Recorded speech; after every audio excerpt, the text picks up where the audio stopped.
La mondialisation se manifeste ici à travers ce qu'on appelle la privatisation de nos grosses industries, ce qu'on appelle de nos industries vitales, quoi. What is happening the basic things like water is getting privatized, and so the number of farmers who are committing suicide because they are not getting water, because they will have to pay water for the water they are born next to. There's the water that they have nurtured. It's their water. Now today they will have to pay for it. Then their seeds, farmers' seeds, that's getting patented. So they will have to buy seeds for agriculture from the American multinationals.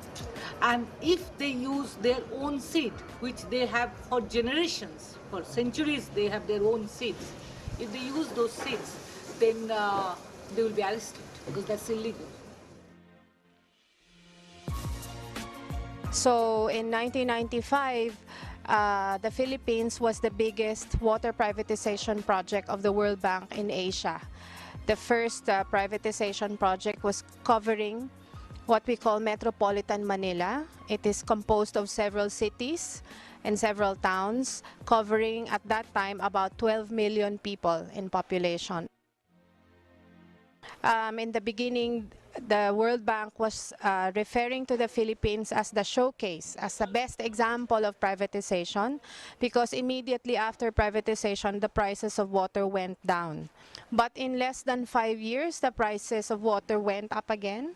And today, after almost 10 years of privatization, the prices of water is 4 or 5 times more than the price it was before privatization. And one of the worst type of privatization is what is called the prepaid water setup, where it's like the cell phone. You have to buy a card with a value of money before you can access the water. And if there is no more value in your card, no water. ¿Por qué un país copia un modelo minoritario a nivel mundial y que se basa en un principio que es absolutamente imposible?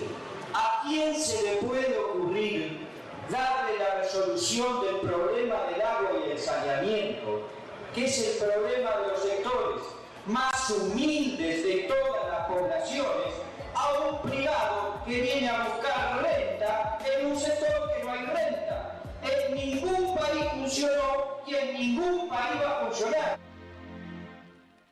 Ils ont bradé l'économie, tous les secteurs publics ont été bradés. Je vous prends le secteur du chemin de fer ici. Qu'est-ce qui a été fait? On a évalué d'abord les patrimoines du chemin de fer malien, qui a été estimé par une étude, par un cabinet d'expertise privé à 113 milliards de francs CFA. Mais le gouvernement malien l'a vendu à 7 milliards de francs CFA. Regardez l'écart.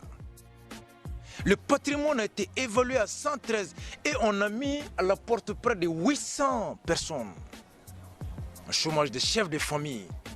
À bas la privatisation. À bas la privatisation.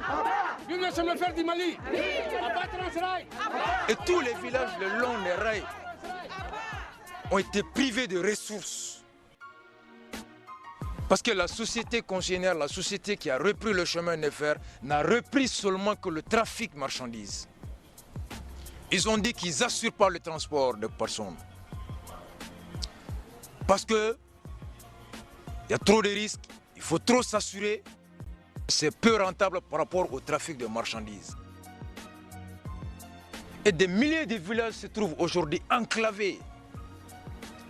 Ils ont des tonnes de mangue, des tonnes de bananes qui pourrissent dans les villages là-bas. Il n'y a pas de route pour les envoyer. Seul le train était le moyen d'acheminement de ces produits sur le marché ici. Aujourd'hui, ils n'ont pas de solution. Ils n'ont rien à faire. Mais l'État s'en fout. Parce qu'il y a une pression de la Banque mondiale. Parce qu'il y a une pression de l'FMI. Pour privatiser. Les conséquences sont là. Este modelo se aplicó a rajatabla porque hubo cómplices, porque en mi país hubo traidores. porque si no era imposible que fuera aplicado. Los partidos políticos mayoritarios, absolutamente cómplices de un modelo que sabía que iba a incluir gente, que sabía que iban a aumentar las tarifas, que sabía que iba a echar personal, que sabía que iban a dar un servicio de menor calidad y que sin embargo se hizo. Los dos partidos políticos mayoritarios intercambiándose funcionarios. Ce n'est que ça le capitalisme. Du profit, on se fout de la qualité humaine.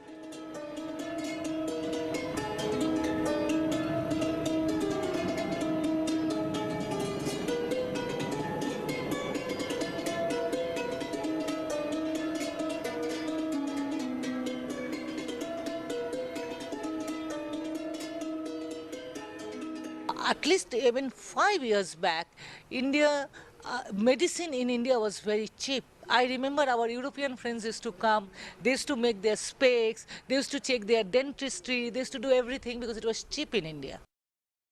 Not anymore, because it's getting privatized. It's becoming as expensive as it is in Europe, and it is becoming insurance oriented, and most people don't know how to do insurance and they don't have the money. La communauté paye des cotisations. Il y a les impôts que la communauté paye. Mais au-delà de ça, on dit que si vous franchissez le seuil de votre dispensaire, même en cas d'urgence, il faut payer quelque chose pour accéder seulement au centre de santé. Le dispensaire du village devient maintenant une affaire privée, mais on ne sait pas quel est le privé qui la gère. Parce que jusqu'à présent, c'est sous la responsabilité de l'État. Mais il y a un privé qui ne dit pas son nom parce qu'on a changé de nom, on dit ça s'appelle CSI. Maintenant, à Niamey, pour accéder à l'hôpital, si votre enfant sort de chez vous, il faut que vous soyez garanti qu'il a au moins 4 000 francs en poche pour qu'en cas d'accident, on puisse le fouiller sa poche, sortir les 3 750 francs pour le faire accéder à l'hôpital. Sinon, on l'amène, c'est la gendarmerie qui est devant le portique, c'est des comptables qui sont là, qui n'ont rien à voir avec la question de la santé. Vous ne verrez aucun infirmier ou médecin.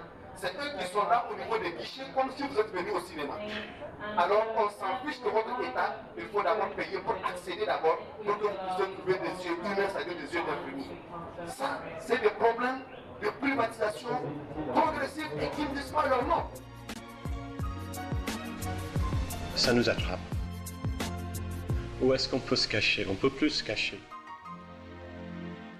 La mondialisation, c'est aussi la mondialisation des flux de finances.